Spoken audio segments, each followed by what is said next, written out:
Okay, I'm going to go through some calculator skills with you that have to do with lesson 1.4 in graphing. I have the TI Inspire CAS open, and you can see on my left side of my screen I have what your calculator would look like. And then on the right side of the screen it actually shows it bigger to help you with it. So this is on page 27 and 28 of your textbook. So we're going to enter two different graphs. So we're going to go into graph mode on your calculator. You can see where my mouse is.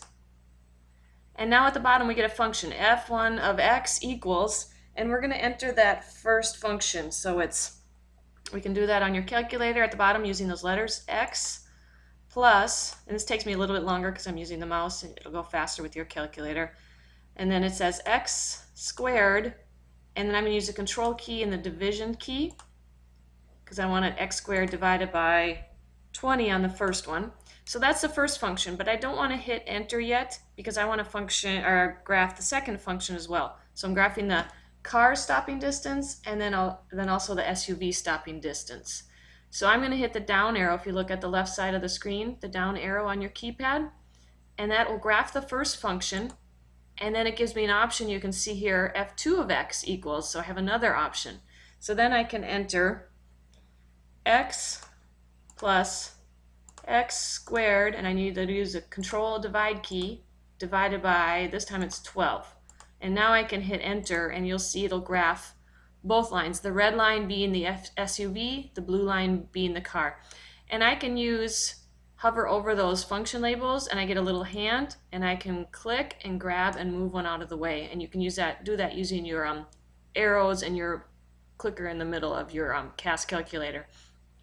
But now we want to focus on only the first quadrant because that's where this graph is, it's involving speed. So from 0 on up and from distance of 0 on up. So we want to zoom in on that first quadrant.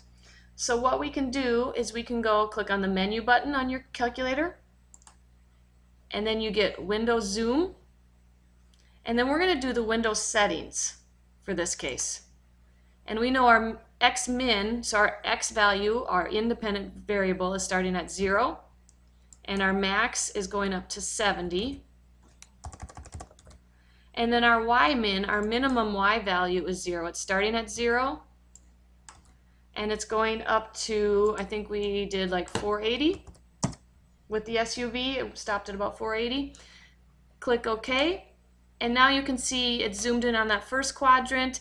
You can see the x-axis goes up to 70, the y-axis goes up to 480.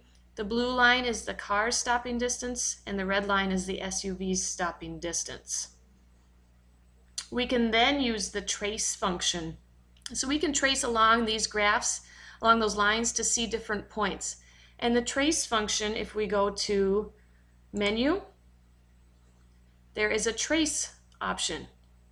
So hover over trace, and you're going to be using your down arrows and up arrows. I have my mouse for this, but trace, and then you're going to do graph trace.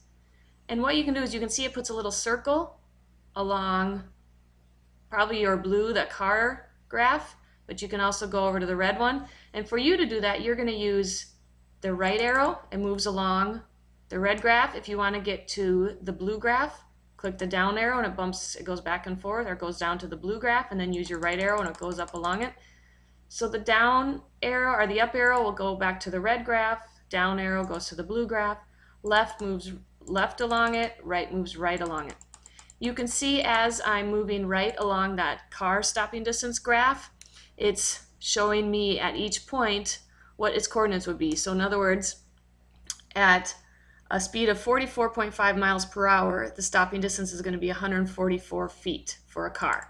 We can move even further along, maybe up in here. At 63.6 miles per hour, the stopping distance is going to be 266 feet. The same with the SUV graph. And let me move this. Oh, it won't let me move it. Same thing at 53.5 feet. The stopping distance would be, or 53.5 miles per hour, the stopping distance would be 292 feet. So that's how you would do the exercise starting on page 27 and 28. And that's definitely some good skills you're going to need to know on how to graph different functions in your calculator and to trace along the different lines to learn the different coordinates or the values.